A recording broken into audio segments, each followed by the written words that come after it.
The moving truck rumbled down Harbinger Lane, kicking up dust devils in its wake. Sara and David, weary from the long drive, followed closely behind. Their new home, an imposing Victorian mansion, loomed at the end of the lane. It sat upon a rise, shrouded in an unnatural stillness. The surrounding woods pressed close, their skeletal branches reaching out like grasping claws. As they pulled into the overgrown driveway, a palpable chill settled over the car. The house stared back at them, its vacant windows like empty eyes. A shiver ran down Sara's spine. She tried to shake off the unease, telling herself it was just the strangeness of a new place. But deep down, a seed of doubt had been planted. The moving men, their faces grim, unloaded the truck with hurried efficiency. They spoke little, their voices hushed as if in deference to the oppressive silence of the house. David, ever the optimist, bustled about, directing the placement of furniture and unpacking boxes. Sara, however, found herself drawn to the house itself. She ran her hand along the rough-hewn stone of the porch, feeling the weight of years pressing down on her. The air hung heavy, thick with the scent of damp earth and decay. It was as if the house itself was breathing, each exhalation a whisper of forgotten secrets and long-buried sorrows. The first few days were consumed with unpacking and settling in. David, energized by the prospect of restoring the old house to its former glory, threw himself into the task with gusto. Sara, however, found it difficult to shake the feeling of unease that had settled upon her since their arrival. The silence of the house, once oppressive, was now broken by strange noises. The creaking of floorboards beneath unseen feet, the rustling of unseen things in the walls.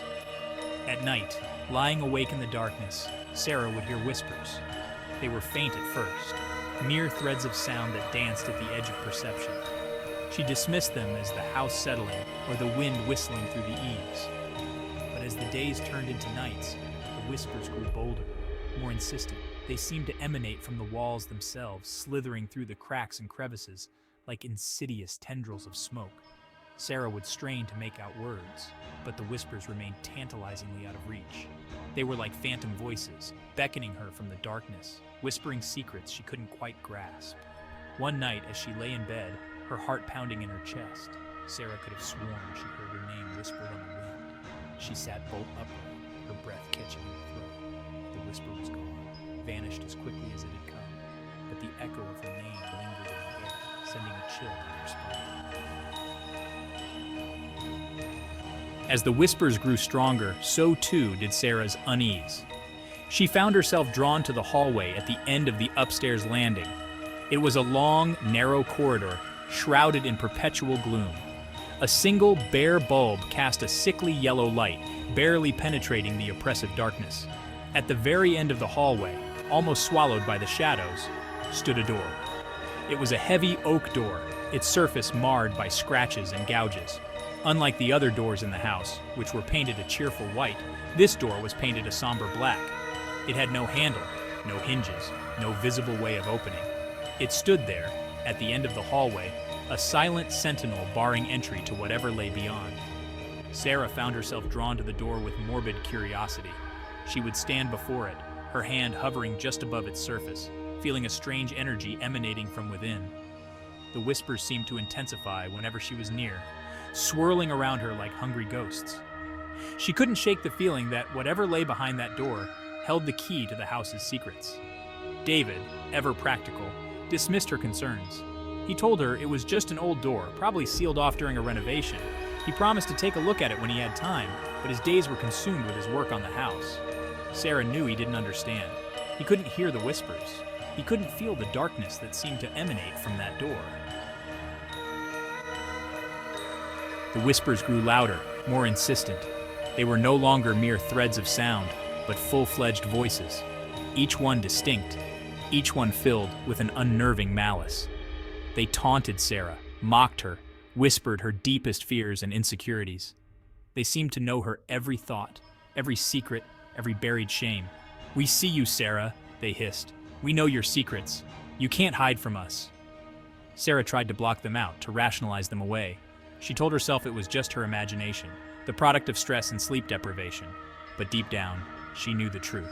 The whispers were real, and they were growing stronger. One night, as Sara lay in bed, Her body rigid with terror, she heard a voice whisper directly into her ear. It was a cold, raspy voice, devoid of all warmth and humanity. It sent shivers down her spine. "The door, Sara!" it whispered. "Open the door!" Sara sat bolt upright, her heart pounding in her chest. The voice was gone, but the echo of its words lingered in the air. She knew what she had to do. She had to open the door. The hallway seemed to stretch endlessly before her, the single light bulb casting long, distorted shadows on the walls. The whispers swirled around her, urging her forward. She could feel their icy breath on the back of her neck, their skeletal fingers brushing against her skin. She reached the door and hesitated. A wave of dizziness washed over her. The air grew thick and heavy, making it difficult to breathe. She felt a presence behind her, cold and malevolent, urging her on. Taking a deep breath, Sara reached out and touched the surface of the door. It was ice cold to the touch, as if it had been drawn up from the depths of the earth. She felt a surge of energy course through her body, followed by a strange sense of detachment, as if she were watching herself from a great distance.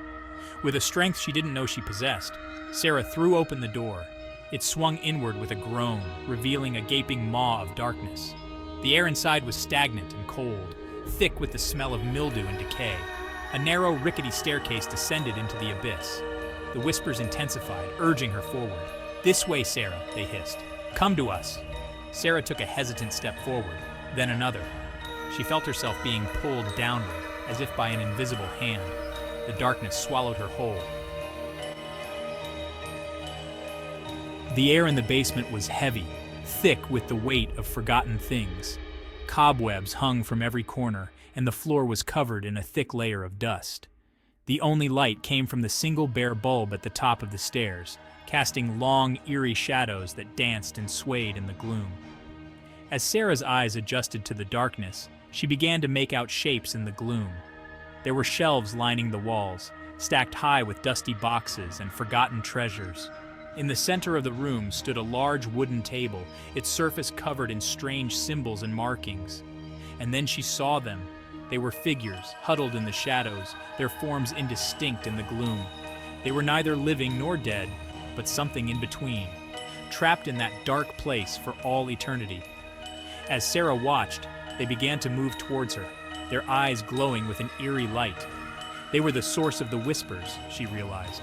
These lost souls, trapped within the walls of the house, reaching out from the darkness, seeking solace, seeking release, and they had chosen her as their vessel.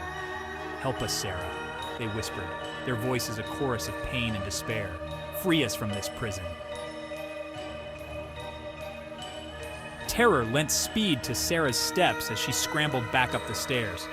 The whispers followed her, growing louder, more insistent. They clawed at her, trying to drag her back into the darkness.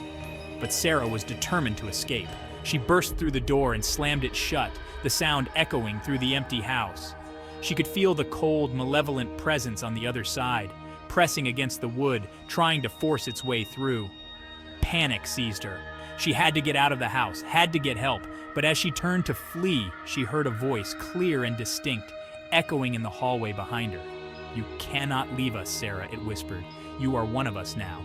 The last thing Sara saw before the darkness consumed her was the door swinging open, revealing the gaping maw of the basement stairs beyond. The whispers swirled around her, triumphant, hungry. Then, silence.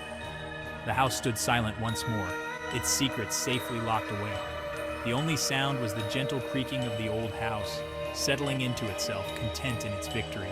The whispers had claimed another victim, and they would be waiting for the next. From the depths of the house, a single phrase echoed, chilling the silence, "And she will whisper with us."